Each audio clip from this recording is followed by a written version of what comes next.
Jó,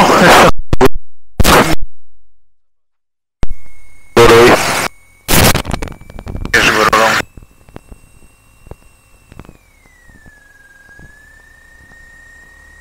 levezet. Érzem. Én is. Arra kéne menni.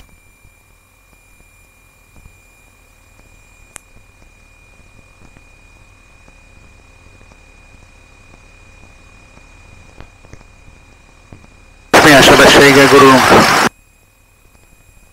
2-ben, keményen. Hogy van? Jó. Kíváncsi voltam, hogy tudod-e. 3-mal. Aha.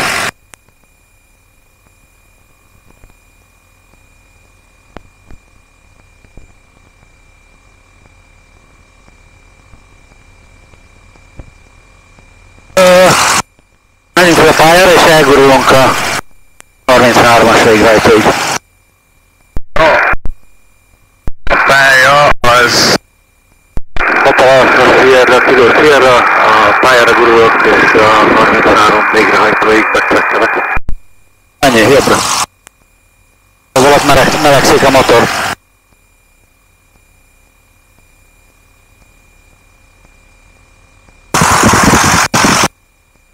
Ez a pálya irány, ugye? Hát nagyjából.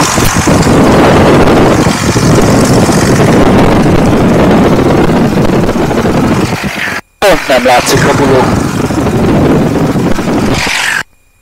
Na mindegy, az előbb megnéztem. Na most már látszik. De menjünk ki oda arra a végére. És van fűtés. Megcsinálta a Zsolti. Már most nem kell. Nem akartam próbálni. Hát. Csak szeretném jelezni, hogy 13-mal gurulok. Jó, te szép, annyival gurulj, csak menj a pályára. Nem mellette.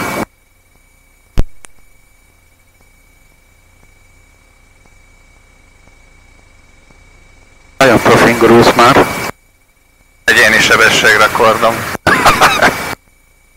Nem az a cél, hogy minél gyorsabban guruljál, hanem az, hogy legyen egy sebesség, amivel gurulsz. Nem 2 csomó, meg nem 30, hanem ez a 12, ez tök jó. 12, 13. Üles pályán ezzel jó vagy, nem kell gyorsabban. Viszont menni kell, mert a pályát lehet, hogy majd más is akarja használni egyszer. Vagy kétszer.